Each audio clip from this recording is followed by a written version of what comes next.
Japanese Prime Minister Shinzo Abe has announced that he will dissolve the lower house on the diet on Friday. He says he wants to seek a public mandate for his decision to put off a consumption tax hike, which is scheduled for next October by law. The general election will be held in mid-December. I've made an extremely important decision that will affect people's lives and the nation's economy. I've made up my mind that I should seek the mandate of the people without delay. I will dissolve the lower house on November 21st.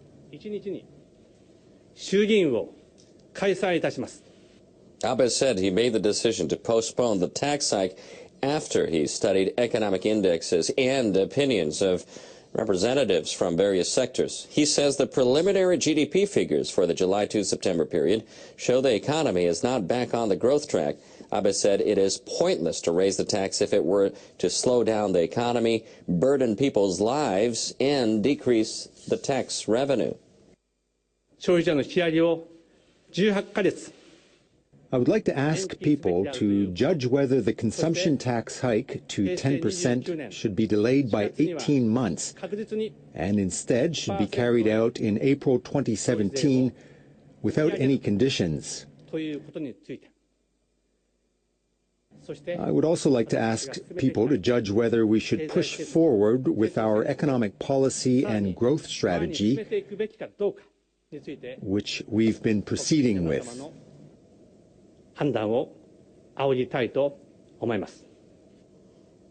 said he needs to call a general election at this time to avoid any delay in the process pertaining to the budget for the next fiscal year that starts in April. Commentator Masayo Nakajima joins us with his analysis. Masayo, Prime Minister Abe's Liberal Democratic Party we're talking a substantial majority in the lower house. So why dissolve things now? Well, technically speaking, Abe didn't have to call a general election until December 2016. But he's reaching out to voters as his administration prepares to tackle some difficult challenges next year. One concerns the restart of a nuclear plant in southwestern Japan. Another is the adoption of several bills related to Japan's new security policy on the right to exercise collective self-defense. Then there is the issue of the U.S. military presence in Okinawa. The Abe administration wants to move ahead with a plan to relocate a U.S. military facility within the prefecture. But many people in Okinawa oppose it. Now, Prime Minister will also be up for re-election as the leader of the LDP in the autumn of next year. That's right. Abe wants to go into that vote with a strong mandate from the Japanese public. Unless he remains leader of the party, he cannot continue on as Prime Minister. Abe is not just thinking a couple of years ahead. He's looking 4 or 5 years down the road. Another key factor in Abe's timing is the economy, I think. Abe was elected in 2012 on a pledge to turn Japan around, and he's been trying to achieve that through the economic policies known as Abenomics. But figures out this week show that Japan's GDP is shrinking, and an increase in the consumption tax in April is one of the reasons. Abe seems to be looking for approval from voters about his decision to put off a second planned sales tax hike. The Prime Minister may also be trying to get ahead of ethics scandals that have shaken up his cabinet. An election would help him to get a fresh start. So how much support do Abe and his cabinet have from voters heading into this campaign? Well, a recent NHK poll showed that Abe's support has fallen.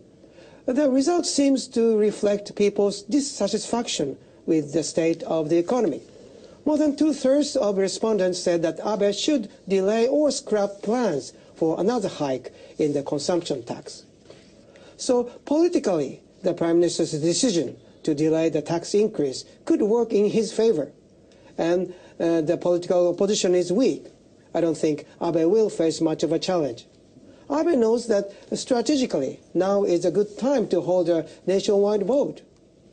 The election could deliver the vote of confidence he needs to push forward with his At a policies. nuclear plant in western Japan have found radioactive water leaking from a wastewater disposal system. Officials say the water hasn't reached outside the Ikata plant and workers haven't been exposed to it. The plant is operated by Shikoku Electric Power Company and is currently offline. Officials say traces of the water were found on Tuesday on piping insulation in a building next to the plant's number 2 reactor. They say a mixture of boric acid and radioactive cobalt-60 had adhered to the stainless steel piping beneath the insulation. The initial amount of leaked wastewater is unknown. The officials also say the radioactivity level of the mixture was a fraction of the amount, requiring a report to the government. Representatives at Shikoku Electric say they found no irregularities when workers checked the piping on Saturday. But they say the piping may have been damaged. It's been used continuously since 1982, when the reactors started Chinese operation. authorities have banned imports of food from parts of Japan after the Fukushima nuclear accident in 2011.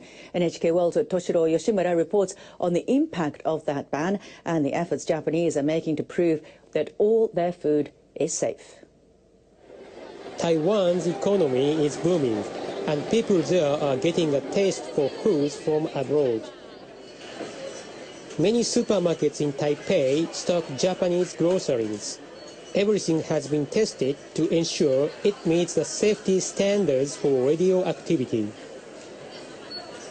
Japanese food products are particularly popular among affluent Taiwanese. Japanese food tastes good. It's fresh and hygienic. Japanese products are always of very high quality. But since the nuclear disaster in Fukushima, Taiwan has banned all food imports from 5 prefectures in Japan. The restrictions apply not only to vegetables and fish, but also processed foods. Specialty products like soy sauce from Chiba are no longer found on supermarket shelves. Most of the soy sauce we stocked came from Chiba. We've had to replace it all with products from other areas. Chiba Prefecture lies to the east of Tokyo. This company specializes in rice bran oil, but its premium product is shut out from the Taiwanese market. It gets many inquiries by email, but it has to refuse all of them. Both these bottles contain rice bran oil. One is for restaurant use and is made in Tokyo. The other is a product for household use that comes from the company's Chiba plant. Both of them passed tests for radioactivity and there have been no safety issues. But the household oil is banned in Taiwan simply because of where it's produced. People want to use the excellent cooking oil from Japan, but we cannot supply our premium product. It's a real shame. Some Taiwanese consumers are adamant in their opposition, and that has kept the ban in place. One such group is made up of local housewives. They have held rallies and organized petitions, calling for even tighter inspections of Japanese food imports. The safety controls on imported foods are inadequate. We still strongly oppose imports of food products from those 5 prefectures, including Chiba. At the end of last month, Chiba Governor Kensaku Morita visited Taiwan to ask for the import ban to be lifted.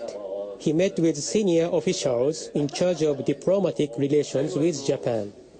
Both sides agreed more must be done to reassure Taiwanese people about the safety of Japanese foods. Please send officials to Chiba to inspect our safety measures. We have total confidence in them. We will reach a decision based solely on the safety and reliability of the food products. I hope we can resolve this promptly. 3.5 years after the ban was put in place, the work continues to convince Taiwan and the world that all Japanese food is safe. Toshiro Yoshimura, NHK World, Taipei.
Of us go through life having no idea when our last day on Earth might be. But one Olympia woman has a date circled on her calendar. Meg Coyle's here to explain that for us, Meg. The year 2023. I mean, imagine being able to plan for your last day of your life as you know it.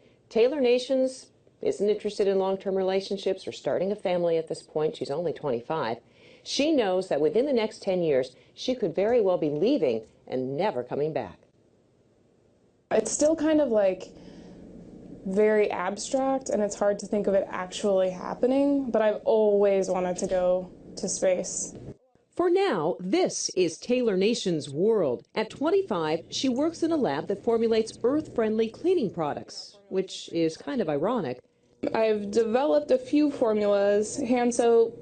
Because soon she could be leaving this job and this planet far behind. Especially when I'm like looking at the sky, or, you know, where I think, holy crap, like I could be, you know, I have a set number of days left. Mars One will establish human settlement on Mars in 2023. Mars One, based in the Netherlands, is behind a multi-billion-dollar project to establish a human settlement on Mars. The crew is actually going to stay and live on Mars with the intention to remain there for the rest of their lives. 250,000 people applied for that one-way ticket to the Red Planet.